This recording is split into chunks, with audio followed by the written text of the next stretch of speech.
Ora viva, sejam muito bem-vindos ao programa Logos. Estamos cá em Luanda para conversar com o Nelson William, ele que é advogado, para falarmos um bocado desta conferência de Direito Internacional no contexto global e vamos aproveitar e abordar aqui algumas questões para os nossos alunos, para os nossos companheiros, para os nossos seguidores. Nelson, muito bem-vindo e muito obrigado por estar aqui conosco. É um prazer recebê-lo cá em Luanda. Erlander, para mim é uma grande honra e assim estou encantado com a Angola. Esta é a minha primeira vez que venho aqui e realmente tenho sido assim extremamente bem recebido. E para mim é uma honra muito grande estar aqui com vocês e com você em especial neste momento. Muito obrigado. Nelson, ontem na mesa redonda, uma das coisas que disse foi o empresário bem-sucedido é o empresário bem assessorado. O que é que quer dizer com isso, concretamente? Bom, esse é uma frase ou um slogan que eu criei quando eu iniciei minha atividade advocatícia, né? Eu inicio a minha carreira da maneira mais humilde e mais simples possível, né?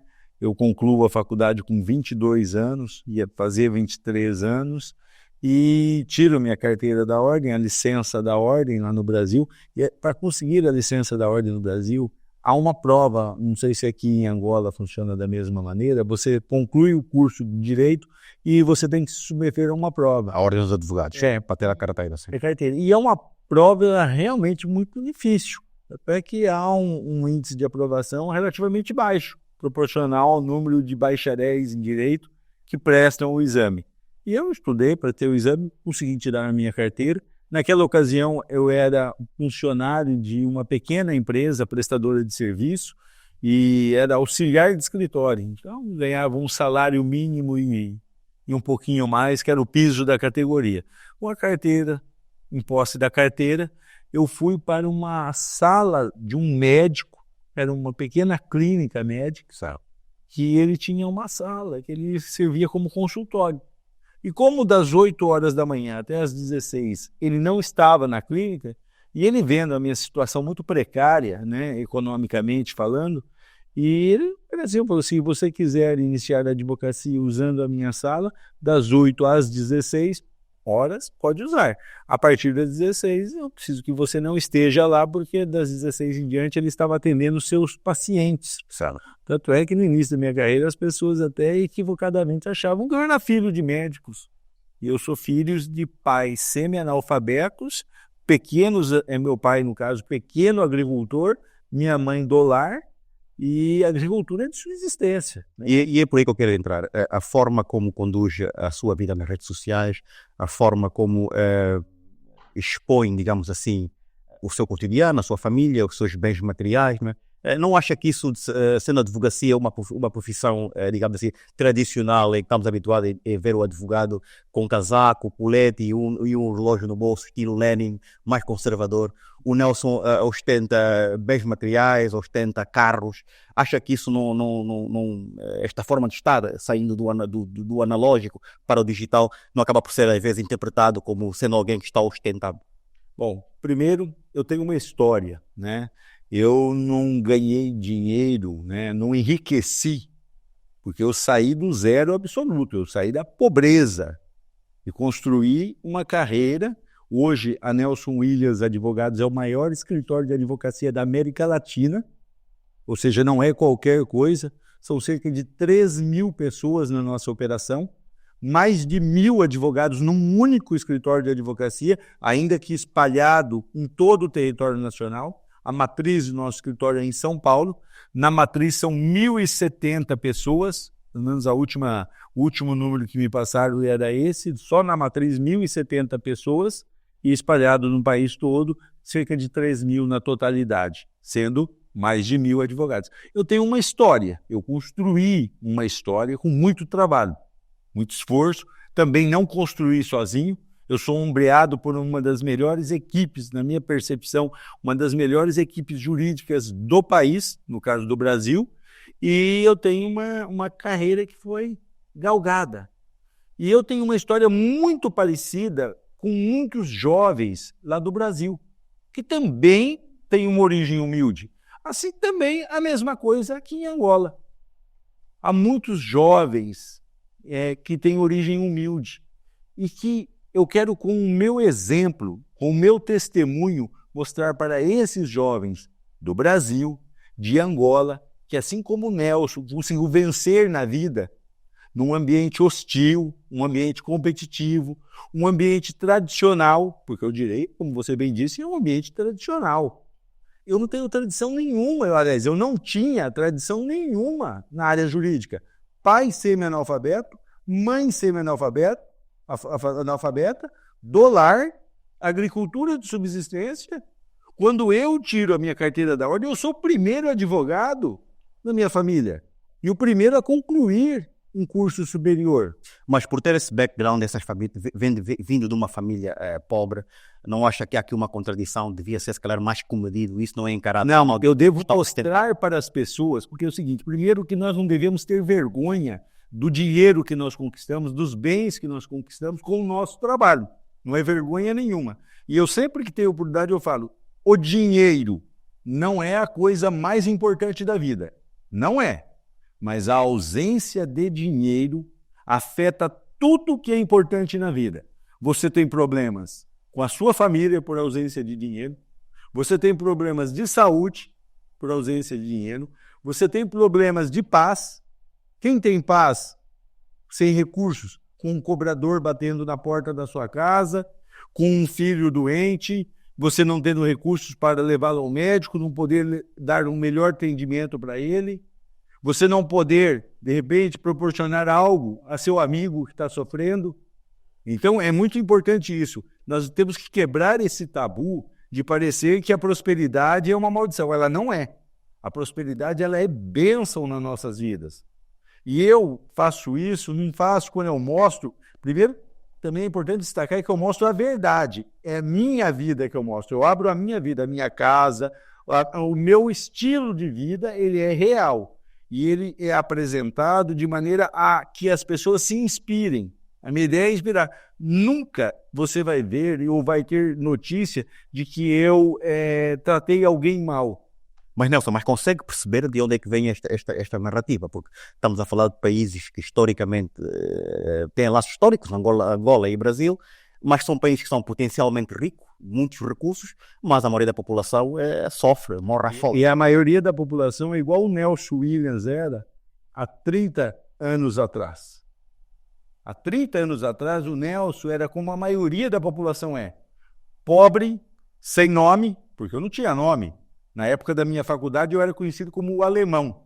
Eu não tinha nem nome.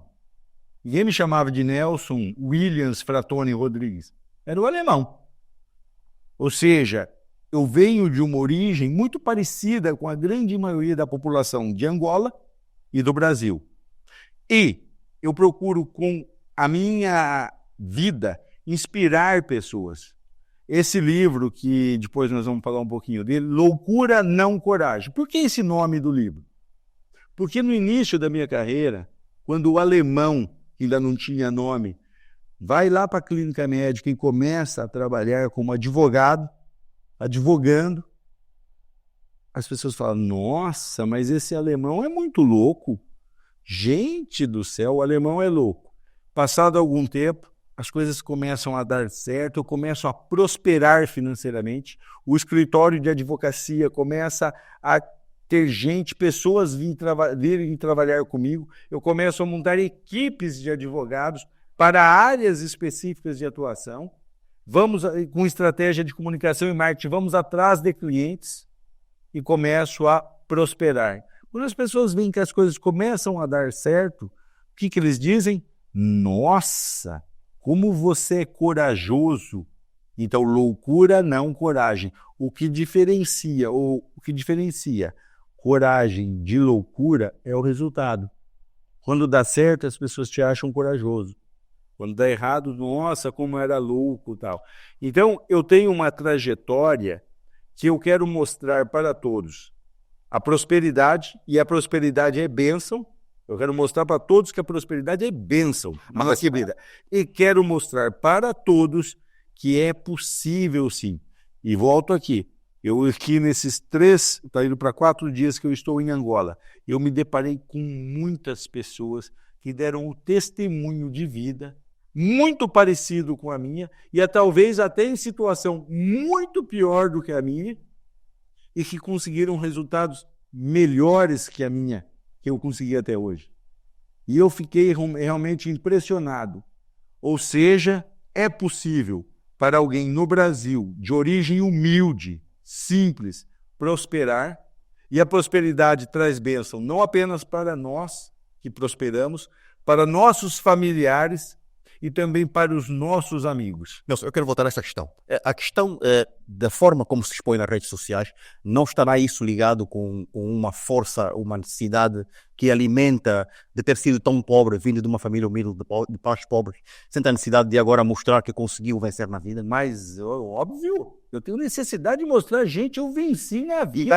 Aquele cara que falavam, não vai dar certo, ele é burro, ele é pobre, ele é filho de um agricultor de subsistência, esse cara não vai dar certo. Este cara é louco. Aí você dá certo. Você tem que mostrar, eu dei certo. Ou seja, se eu dei certo que ninguém acreditava, você também pode. Ou você acha que eu não fui humilhado quando eu era pobre? Quem nos assiste aqui que é pobre, você nunca foi humilhado por ser pobre? Você sentiu que você foi discriminado, que te barraram em algum lugar, te olharam torto, te dirigiram palavras ofensivas? Quem nunca passou isso na pobreza? Óbvio que passou. Agora eu vou falar para vocês de coração. Você com prosperidade, as pessoas não fazem isso com você. Podem até tentar, mas não conseguem te derrubar. Então, é importante nós não termos tabu em falar nisso. Veja bem, não pode ter tabu. Agora, você fala assim, eu prosperei, eu mostro tudo isso para humilhar as pessoas. Nunca fiz isso com essa intenção.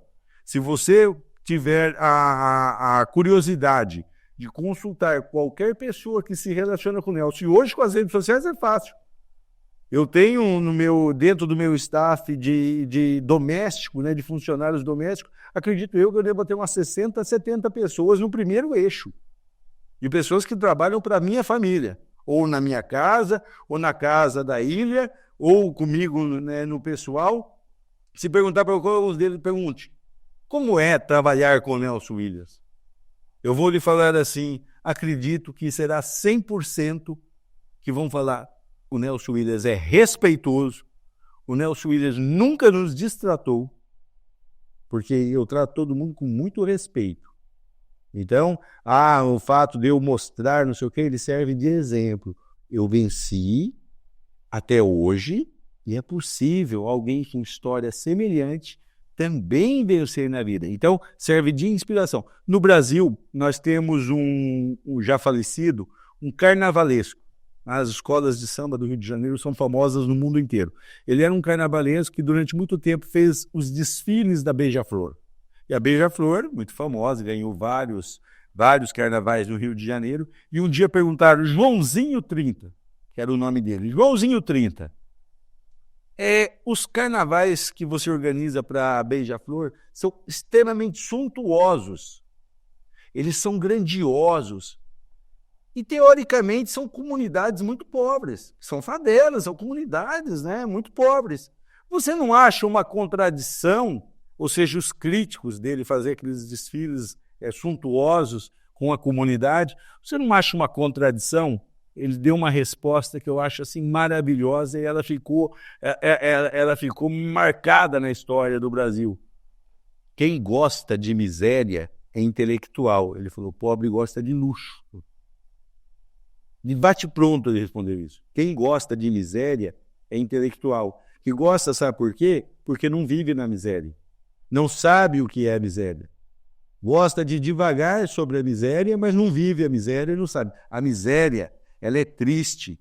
A ausência de recursos, ela é triste. E nós todos, como sociedade, devemos brigar, lutar para mudar a condição social do nosso país, do nosso meio, fazer tudo que está ao nosso alcance. Como é que o Nelson é visto e encarado no Brasil pelos seus pares? O Nelson está ao nível dos seus pares ou está muito acima no que diz respeito à expansão dos seus escritórios, de prestígio? Não, em termos de tamanho, é incomensuravelmente maior do que tudo e todos. Em termos de tamanho, né? Agora, faturamento, pode dizer que tenha outros que faturem também muito alto, porque o Brasil tem grandes escritórios. Tem grandes escritórios, mas normalmente escritórios que já vêm de uma tradição de 50, 80 anos, 60 anos. Bisavô, tataravô participou da Constituição lá 2 séculos atrás. Como eu disse, é tradicional. Ok. Eu não tenho história parecida com a do Nelson. Não tinha pai semi-analfabeto, da roça, do pequeno agricultor. Não tem uma história parecida assim. Vem de uma tradição já. O bisavô já era juiz da Suprema Corte, advogado famoso, ou um procurador. Ou seja, tem uma história. E é respeitável isso também. Ninguém deve ter vergonha da sua história. Como eu, Nelson Williams, não tenho vergonha da minha história, ninguém deve ter vergonha da sua história. Entendeu? Por quê? É a nossa origem. Sabe? 99% dos seus clientes são empresas ou são empresários. Como é que consegue conquistar este público? Este grupo? Bom, vamos lá. Primeiro, meus 3 últimos patrões, quando eu estou na faculdade, eles eram pequenos empresários. Pequenos. Né? O que nós conhecemos de empresários eram pequenos empresários. Eram pequenas firmas. Né? E esses 3, eles eram empreendedores, arrojados, sempre ali lutando para tentar prosperar e uma garra. Eles me influenciaram. Eu fui influenciado pelos meus 3 últimos patrões, que eu era funcionário, sempre auxiliar de escritório. Quando eu começo a advocacia, eu tinha este conceito de empresa, de negócio, por eles, ainda que fossem pequenos. E quando eu começo a prosperar, eu começo a advogar para o segmento empresarial. Todas as áreas que eu pudesse fazer, né? Não fazia tudo, porque eu não sabia tudo. Mas tudo que eu pudesse fazer, eu fazia. Né? Aí fui. E conforme eu ia me relacionando com os meus clientes, eu ia tentando entender o negócio deles, ainda que diverso do meu. E procurava absorver conhecimento do negócio deles que pudesse ser aplicado no meu negócio, na minha atividade de advocacia, e que eu pudesse escalonar aquilo. Veja bem, se eu tenho um cliente hoje, amanhã eu quero ter 2. Se amanhã eu tenho 2, eu quero ter 4, quero ter 6, quero ter 8. Como que eu fazia isso? Primeiro, procurando prestar um ótimo serviço tecnicamente falando. Tecnicamente falando, sempre procurei ser com nível de excelência. E eu falo, fazer bem feito não é mais do que obrigação. Eu sempre busquei fazer bem feito. E aí, com o serviço bem feito, eu buscava a indicação do cliente de outros clientes. Um empresário, me indique outro empresário, seu amigo, seu colega, que eu possa prestar serviço. Foi a sua Aí a área institucional. Eu falo que 3 coisas definem o sucesso de qualquer empreendimento. Técnica, institucional ou comercial, né? O fechamento de contrato, a busca pelo cliente. Na advocacia nós não falamos comercial, porque a advocacia não é uma atividade mercantil. Nós falamos o institucional, que no final do frigir dos ovos é quase a mesma coisa. Ou seja, é a relação com clientes. E a terceira, não menos importante, administração, planejamento. Trabalhar com as melhores fórmulas para administrar o seu negócio e criar um planejamento de expansão. Então, eu fui absorvendo isso e fui pegando de meus clientes e colocando em prática, adaptando para o meu negócio.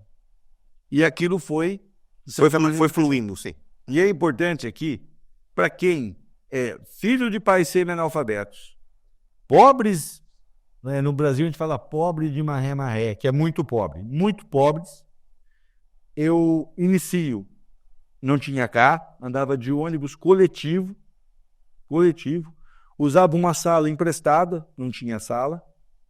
Eu começo desta maneira. E lotava meus clientes de ônibus circular. E eu, na época, congregava numa igreja, procurava ali no meu nível de relacionamento com os irmãos da igreja, sempre procurando uma causa para que eu pudesse cuidar. Eu começo desta maneira. E antes dos 30 anos, e vou falar isso aqui como testemunho, não por soberba, porque soberba é mentira. Toda vez que você falar algo e é verdade, é humildade. É muito importante nós trabalharmos esse conceito, que eu corro da questão de soberba. E o princípio da soberba é a mentira, né? É a visão equivocada de si mesmo e do meio que vive. A humildade é a visão real de si próprio, a visão verdadeira de si próprio e do meio que você vive. Então, eu procurei, dentro disso, escalonando de tal maneira que antes dos 30 anos de idade, eu já estava trocando o meu primeiro avião no meu segundo avião. Algo assim realmente que, para aquele contexto, para aquela realidade, é algo realmente muito forte. Mas como é que isso acontece, Nelson? É curioso. Muito bem. O Brasil teve uma Constituição Federal em 1988, que estabeleceu um mundo de regras para que o governo adaptasse a legislação anterior à Constituição. E deu prazo, 6 meses para decretos tais, deu 6 meses para tais. O que acontece? Eu, no início da minha carreira, eu fazia civil, trabalhista, criminal, fazia essas áreas mais comuns do direito. O meu último patrão, aqui é muito importante esse pato, o meu último patrão, ele foi meu primeiro cliente que me pagava mensalmente para eu dar uma assessoria jurídica para a empresa dele. Me pagava assim, tipo, vou falar aqui números, me pagava 5 mil reais por mês. 3 mil reais. Era 3 mil, foi o que eu investi. 3 mil, eu estou dando. Afinal, cobrava 300 mil. Pagava um valorzinho relativamente baixo para mim, para eu cuidar da empresa dele, meio clínico geral, um advogado generalista. E em determinado momento eu sempre visitei meus clientes, eu sempre fazia visita, porque lá no Brasil tem um ditado que diz que cobra que não anda não come sapo, embora nós saibamos que cobra não anda. Mas a ideia é quem não anda, não colhe, né? Não consegue capturar. E quem é visto é lembrado. Então eu sempre estava circulando para ver se aparecia algum trabalho. Claro. Estou eu diante do seu Siegfried, este sim um alemão, eu não sou alemão, minha descendência é portuguesa e italiana. Estou na frente do seu Siegfried e ele pergunta para mim, Nelson, recebemos uma proposta aqui de uns advogados de São Paulo para fazer uma recuperação tributária, porque diz que tem muitos impostos que nós estamos pagando hoje e que nós já pagamos, que o governo não adaptou à Constituição Federal e é possível pedir a restituição desses tributos. Como você é nosso advogado, a primeira opção é você fazer para nós. Você quer fazer? Eu falei, seu Siegfried, a área tributária é uma área muito complexa. E por uma questão de responsabilidade, eu acho melhor você fazer com os advogados que lhe procuraram. Tá? Era um escritório famoso, conhecido. Muito bem, seu Siegfried, contrata esse escritório. Passado mais algum tempo, estou eu na frente do seu Siegfried, vem a financeira dele, dos cheques, para que ele fizesse os pagamentos, e um dos cheques, ele pergunta, o que é isso? Ela fala, São Paulo. Ele fala, tá bom. E assina o cheque e eu dou uma olhada no cheque. O seu Siegfried pagava em média para mim uns 3 mil reais por mês. 3. O cheque que ele estava assinando para o escritório que tinha procurado era de 50 mil reais. Eu recebia 3. A hora que ela saiu para o seu Siegfried, isso aí é o escritório lá de advocacia tributária? Ele falou, Eu falei, ele cobrou 50 mil reais, seu Siegfried, pelo serviço? Ele falou, não, ele cobrou 300 mil reais, são 6 vezes de 50. Ele pagava para mim 3 mil por mês. Eu me senti um idiota de não ter pego o trabalho. Mas eu não podia pegar, por quê? Porque eu não tinha qualificação técnica para fazer. Mas naquele momento eu falei, eu vou fazer tributário. Saí da frente do seu Siegfried, parei numa livraria chamada Jalovi e comprou tudo. Comprei tudo que eu pude de direito constitucional e direito tributário. Vou estudar. Na época eu já tinha uma advogada trabalhando comigo no escritório. Despachei ela para tirar cópia das ações que eles fizeram para o seu Siegfried, que eu queria copiar. Ela pegou. Fui para São Paulo, na época eu residia em Bauru. Me inscrevi no IBET para fazer especialização em direito tributário. Mas o que eu pensei? Falei, mas vai demorar muito. Até eu terminar essa especialização no Brasil são 2 anos. Eu falei, isso já acabou. Passou a fase. Lembrei-me de um colega de faculdade que era mais assim, ele gabaritava ele tirava 10, 9,5 em todas as provas que fazia de direito constitucional e direito tributário, e ele sempre falava para mim, Alemão, porque era época da faculdade, então me chamava de alemão. Alemão, você precisa fazer direito tributário que dá dinheiro, direito tributário que dá dinheiro. Eu fui buscar. Fui na casa dele, bati palma, ele saiu, estava estudando para concurso público. Contei o caso para ele falou para mim, não te falei, alemão, que era direito tributário que dava dinheiro? Falei, Ageu, vem trabalhar comigo. Você sabe tudo de direito constitucional, de direito tributário, vem trabalhar comigo. Primeiro, fiz a proposta dele ser meu sócio, ele não quis. Ele disse que queria estudar para concurso e tal. Depois eu fiz uma proposta para ele trabalhar meio período comigo, no meu escritório, e montar uma equipe de advogados tributaristas dentro do meu escritório. Essa proposta ele aceitou. Com esta equipe é que eu dei esse salto. Porque imagina com essa vontade de trabalhar, se um cliente tinha capacidade de pagar 300, você imagina se eu tivesse 100, 200, 300, 500 clientes. Foi assim que foi a casa dos milhões.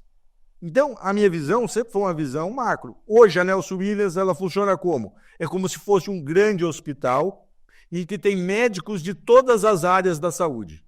É um grande escritório de advocacia e nós temos advogados de todas as áreas do direito para atender os mais diversos segmentos da economia. Muito bem. Nelson, os maiores advogados de Angola, aqui do nosso país, muitos deles têm relação ou tiveram com o poder político.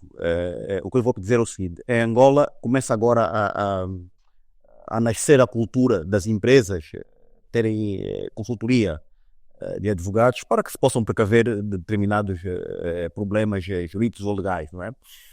O Nelson tem alguma filiação, está ligado ao poder político, ou tem o poder político no Brasil?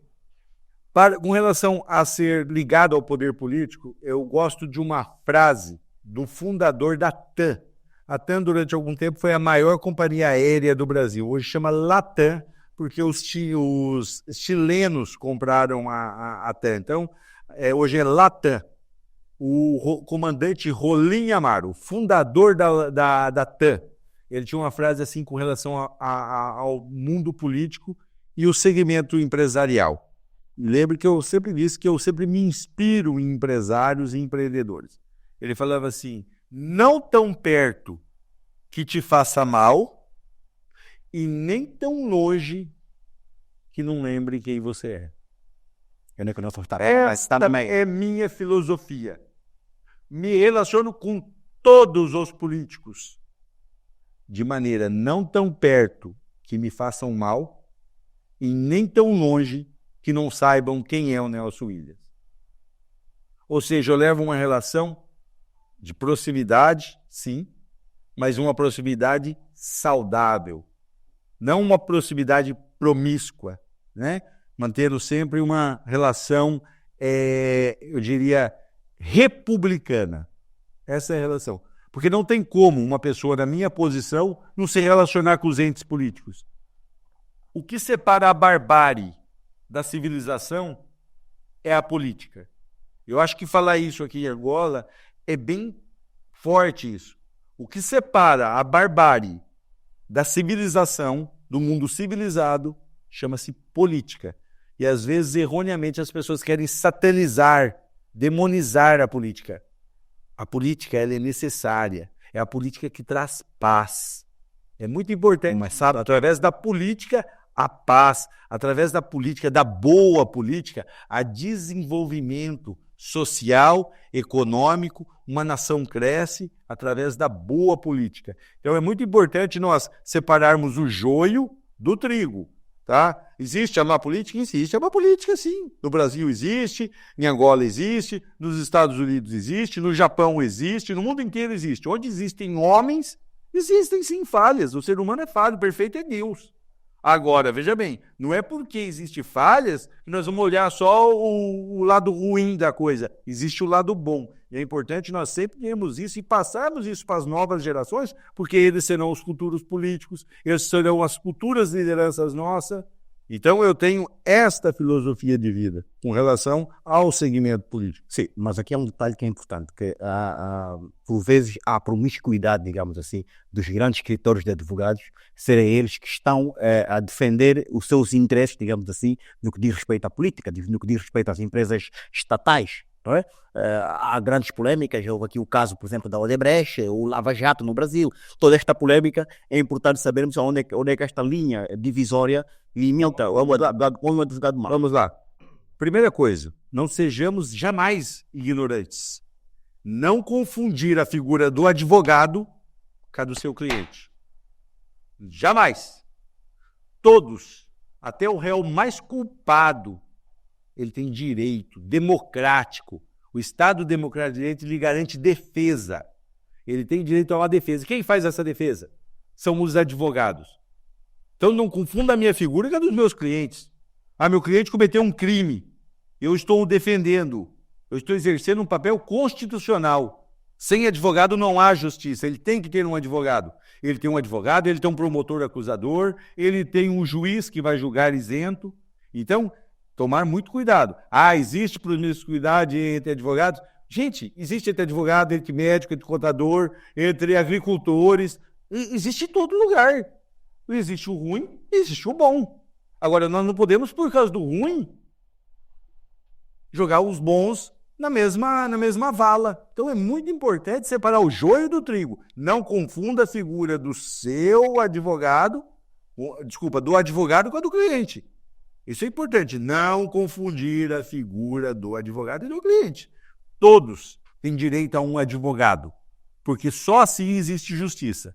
Como terá também um promotor acusando, um juiz para julgar, um juiz isento para julgar, e faça-se a justiça. Muito bem. Uma pergunta muito simples. O que é que Nelson Williams, escritor de advogados, pretende de Angola, concretamente? O que é que veio cá fazer? Primeiro, eu tenho amigos aqui. Eu tive a grata alegria de conhecer angolanos, não aqui em Angola, fora de Angola, né? Na Europa, conheci no Brasil também. E, assim, houve uma empatia tão grande, porque a minha impressão, a minha sensação que eu tenho é que o angolano e o brasileiro são irmãos. Veja bem, eu estou me sentindo aqui como se eu estivesse no Brasil. Sabe? Porque o brasileiro também é carinhoso. E o Brasil também tem as suas mazelas, como aqui também tem as dele. Só que eu fui tão assim, bem recebido por esses irmãos angolanos, isso lá fora, né? E eu fui convidado. Eu fui convidado tanto pelo meu amigo Félix Capozzi, quanto pelos gêmeos. E aí, não, você precisa ir em Angola, vamos te receber em Angola, porque eu já os tinha recebido depois de conhecê-los, eu já os tinha recebido em minha casa, lá em São Paulo. Eu falei, quer saber de uma coisa? Eu vou sim. Ele falou, vamos lá, tal. Você vai se relacionar com outros advogados, acho importante, de repente, você levar essa visão, porque no Brasil, eu sou uma referência. Tem gente que não gosta do Nelson? Sim, gente, nem Jesus Cristo agradou todo mundo, vai o Nelson agradar? Mas os séquitos de pessoas que gostam do Nelson é muito maior do que as que não gostam. E os resultados da advocacia do Nelson, do escritório de advocacia do Nelson, está aí. Um escritório gigante, o maior escritório da América Latina, então não dá para negar isso. Às vezes você vai ver, o Aélio é um advogado, mas é um advogado marqueteiro. Eu faço marketing, sim, comunicação e marketing. Ele é um advogado e ele se vende, ele vende, né? Ou vende a advocacia dele. Sim, é um serviço. Nós oferecemos o nosso serviço e mostramos ao mundo como é o nosso serviço. Então a sua vida é meramente pessoal. Exatamente. Agora, veja bem, eu sou técnico, eu sou advogado. Chegamos a ter no ápice do escritório 750 mil processos ativos concomitantes. Não é pouca coisa. São mais de 16 mil clientes, pessoas jurídicas ativos. Eu tenho processos sobre a nossa gestão em todas as cidades do Brasil, por causa dos grandes bancos. Tirando aí um grande banco aqui, eu posso ter, só no serviço dos grandes bancos, eu posso estar aqui o Itaú. Banco do Brasil, Bradesco, Santander, Safra, BTG, ou são ou foram clientes do escritório. Então, é uma estrutura muito grande. Ela é, sim, um exemplo de sucesso. E posso falar isso até hoje. Então a intenção não é ir para Angola, não é essa a intenção. Não é vir para Angola, porque o que acontece? Eu não tenho, uma coisa que eu sempre respeito nos lugares, a cultura local, a regionalidade. E em outros países, nós estamos hoje presentes em todo o mundo. Como que nós estamos presentes, quando eu falo todo mundo, é todos os continentes, tá? Em todos os continentes. E como nós estamos? Através de uma aliança com outros escritórios. Nós participamos de uma aliança global de escritórios de advocacia, mas escritórios locais. Eu não tenho como vir advogar aqui em Angola, eu nem posso fazer isso, eu não tenho a habilidade para fazer isso, eu não tenho permissão legal para fazer isso, mas normalmente nós fazemos uma parceria com algum escritório de advocacia naquele país. Porque é este escritório que conhece a legislação, esse escritório que é preparado para dar um atendimento. Então, esse escritório dará atendimento quando um cliente nosso do Brasil tiver um problema aqui. Agora, eu quero também a mesma coisa quando alguém daqui, cliente desse escritório, tiver algum problema no Brasil, eu quero cuidar desse cliente. Então, há uma troca, né? Não é uma estrada de mão única, é uma estrada de mão dupla. O cliente do Brasil que eu pretendo trazer empreendedores para empreender aqui em Angola. E se esses empreendedores tiverem algum problema jurídico aqui, eles vão precisar de advogado, e quem vai atender é o advogado angolano. Agora, eu também gostaria de levar alguns empresários daqui de Angola para terem negócios no Brasil. E se esses vierem ter algum problema no Brasil, eu gostaria de cuidar deles. Primeiro que eu já quero cuidar de maneira que eles nem tenham problema. O principal papel do advogado, quando ele é um advogado que está exercendo a esfera consultiva, é fazer o máximo possível para não ter problema. E, de novo, empresário bem-sucedido é empresário bem assessorado juridicamente, bem assessorado contabilmente. Então, essa é a proposta. E eu vim aqui por quê? Por causa dos meus amigos, e cheguei aqui e fiz vários. Todas as noites nós estamos nos reunindo com um grupo de pessoas. Juntou o útil ao agradável, como se diz. Eu estou encantado. Eu vou sair de Angola apaixonado por Angola. E Angola ganha uma pessoa que onde eu estiver eu vou falar bem de Angola. Vou falar um povo amável, um povo aguerrido, um povo sofrido, que merece, sim, ter melhores condições. E o que nós pudermos fazer para isso, vamos fazer. Agora, nós também não podemos fazer tudo. Então é importante que isso aí é uma construção coletiva. Eu faço a minha parte, você faz a sua, cada um faz a sua parte. Agora, nós não podemos também transformar vidas com exemplos. E eu recebo muita retorno através das redes sociais de pessoas que falam assim: Nelson, seu exemplo mudou minha vida, mudou a forma como eu via as coisas. E eu me sinto lisonjeado cada vez que eu escuto isso. Por quê? Porque faz parte isso também. E não é só assim. Lá no Brasil, por exemplo, na prática, nós temos o Instituto Nelson Williams. Atendemos o ano retrasado do ano passado, eu não sei. O ano retrasado atendemos mais de 60 mil adolescentes carentes através do nosso instituto, que foi fundado pela Anne, minha esposa. Ela está à frente do instituto, faz mestrado na Pontifícia Universidade Católica de São Paulo, nesta área. Nós temos um convênio com a Unicef. Ou seja, nós temos uma preocupação de cunho social. Tem um lado filantrópico social. Lógico que temos. Nelson, olhando para o seu perfil, do ponto de vista de marketing e comunicação, será que daqui a uns anos não estarei eu a entrevistá-lo no Brasil, na sua campanha eleitoral para se candidatar a Presidente da República? Vamos lá. Não. Você não vai... Pretoriamente não. Você vai estar. Você vai estar. Daí eu quero te receber. Já fica aqui o convite. Quero te receber em minha casa. Quero te receber no meu escritório. Quero te apresentar tudo isso que aqui estou lhe falando. Mas não, e vou explicar por quê. Não tão perto que te faça mal, não tão longe que te esqueçam. Para eu enveredar para a política, eu precisaria escolher um partido. O Nelson Williams hoje se relaciona com todos os partidos. Eu tenho diálogo com todos os partidos. E talvez se eu fizer isso, eu vou ter que exercer, porque eu exerço política. mas não é política partidária. E você? Eu teria que exercer política partidária, eu vou ter que me submeter a um partido. E também ganharia menos dinheiro. Eu vou te citar aqui, é importante essa tua colocação. Uma vez, e aqui os mais jovens depois pesquisam no Google, foram perguntar para Aristóteles Onassis, na época um dos grandes magnatas do mundo, armador grego. Muito rico e já de idade, mas um homem muito ativo nos negócios, muito ativo. Falaram assim para ele, uma entrevista igual essa que você está fazendo comigo aqui, Aristóteles Onassis, um homem já na sua idade, tão rico, mas tão ativo, o que faz? O que te motiva?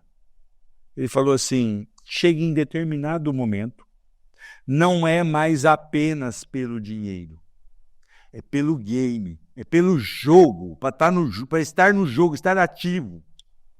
Então, eu vou falar para você, é só dinheiro que me move? Óbvio que não.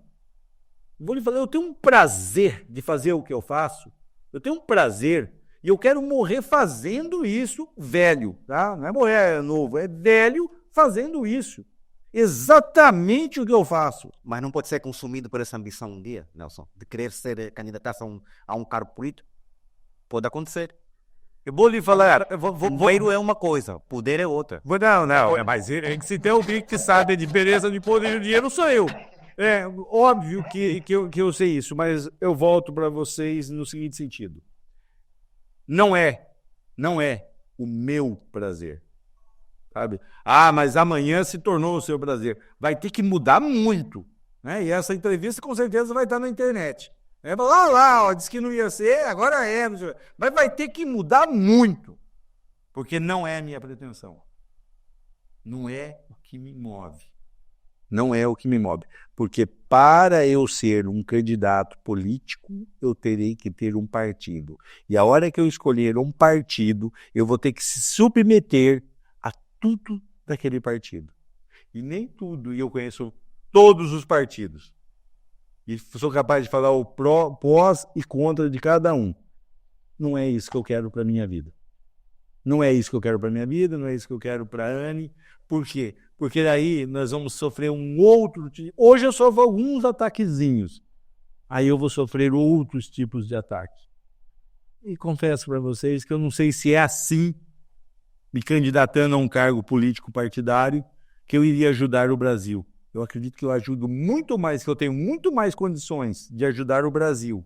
Não tendo um partido, não sendo filiado a nenhum partido e podendo conversar com todos os partidos, do que estando amarrado a um partido. Para fechar, nessa relação, não acha que as pessoas que tenham dinheiro e que se candidatem a cargos políticos, se calhar têm uma outra visão, digamos assim, no que diz respeito ao combate à corrupção? Não quer dizer que não haja políticos ricos que não sejam corruptos, não é? Mas isso não será já um problema que será resolvido, digamos assim. O que a gente observa normalmente, e lógico que tem casos e casos, de novo, nós não podemos generalizar todos. Mas normalmente eu conheço grandes personalidades políticas que eram empresários antes de serem políticos. São excelentes políticos. Procuram. Só que em gestão pública e gestão privada há uma diferença muito grande. Necessariamente não é porque você é um ótimo gestor privado, na esfera privada de uma empresa, que você será um ótimo gestor na esfera pública. E nós temos excelentes políticos na esfera pública que nunca tiveram nada na esfera privada. Então você tem os dois e ao mesmo tempo existem os dois lados péssimos.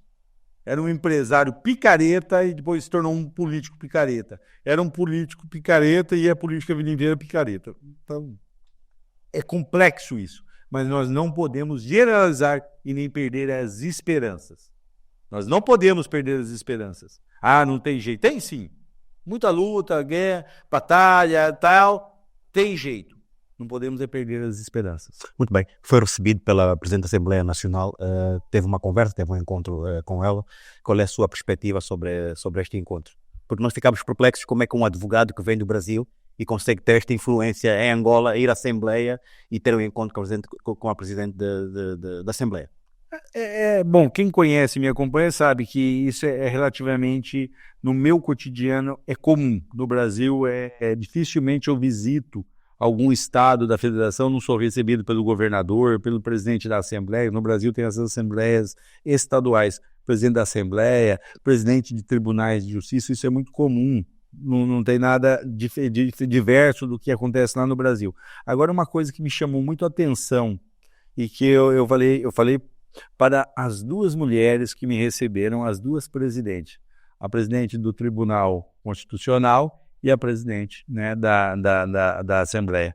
Eu falei com elas, eu fiquei encantado com o número de mulheres em posição de destaque. Esta pluralidade, né, dentro do poder político. No Brasil, nós lutamos muito para isso. Dentro do nosso escritório, a Anne, ela é encarregada e ela é a pessoa que é encarregada de cuidar disso. Nós procuramos ter a mesma paridade dentro do escritório, na proporção que a população brasileira tem.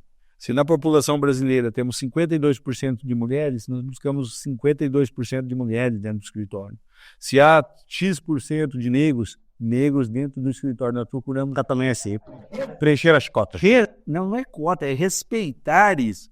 Nós não tratamos como cota, é respeitar isso, entendeu? Procurar ter isso como cultura. Não é que faz assim, não é obrigatório, não é obrigatório, mas é respeitar isso como cultura de empresa, tá? De maneira a trabalhar na sociedade de uma maneira que a gente gostaria, trabalhar dentro do escritório de uma maneira que a gente gostaria que fosse na sociedade. E aqui me encantou. Me encantou diante das duas autoridades que ontem e hoje eu tive o prazer de estar. E nesse ponto, a Angola está de parabéns e eu vou fazer essa referência lá no Brasil diversas vezes. Muito bem. Nelson, estamos a chegar ao limite do nosso tempo. Falar aqui um bocado deste grande livro, Loucura Não, Coragem. O título é muito provocador. O livro tem aqui muita informação de como toda a rede de empresários se devem posicionar, digamos assim, para alcançar o sucesso. O que é que nos foste falar sobre esse livro muito sucintamente? Bom, você vai ver aqui que é Comunicação e Marketing para Advogados e para Todos. Esse livro não é apenas para advogados. Esse livro é para todos. E nele, de uma maneira muito simples e objetiva, eu dou aqui alguns caminhos, sem parecer. Lá no Brasil, a gente costuma brincar quando a pessoa que parece que quer ensinar tudo a todos, sem parecer, entre aspas, professor de Deus, né? Quer dar aula para... Não. De uma maneira humilde. Por quê? Tudo que eu coloquei aqui é verdade. É o que aconteceu na minha vida, as dificuldades que eu tive e como que eu transpus os obstáculos. E também eu conto problemas que eu tive. Que também não é só contar vantagem. Não se negou nada, não escondeu nada. Não, os seguros não escondem nada, mas de uma maneira para tentar ajudá-los. Sabe? Aqui está um pouco da minha experiência, do que deu certo na minha vida e do que não deu certo na minha vida. E você quer conhecer o presente e o futuro? Dá uma olhadinha sempre no passado. Observem as experiências que as pessoas já tiveram. A gente sempre lá no Brasil tem a oportunidade de falar, vamos ver, com relação a este problema, quem já está mais adiantado na solução desse problema? E vamos trazer essa solução e adaptar para a nossa realidade. Lembra que no começo do nosso bate-papo eu falei que eu pegava dos nossos clientes, até hoje, eu pego tudo que deu certo com eles e tento adaptar para a minha realidade, para também colher os bons frutos da experiência de outros. E para países não é muito diferente, e na nossa vida pessoal, idem. Então, aqui está um pouco disso, um pouco da minha experiência, daquelas coisas que eu fiz que deram certo, que pode dar certo na sua vida, e aquelas coisas que eu fiz e deram errado, para você evitar, para que não dê errado na sua vida. E sempre eu falo, tudo aquilo que eu procuro expor é como um peixe sendo servido sobre a mesa. Tira os espinhos e aprecia a carne. Aquilo que não serve para você, tira de lado. Só aprecia aquilo que serve para você, coloque em prática dessa maneira. Bem, Nelson, foi um prazer. Muito obrigado. Até a próxima, tive muito gosto. Opa, muito obrigado. Obrigado, pessoal.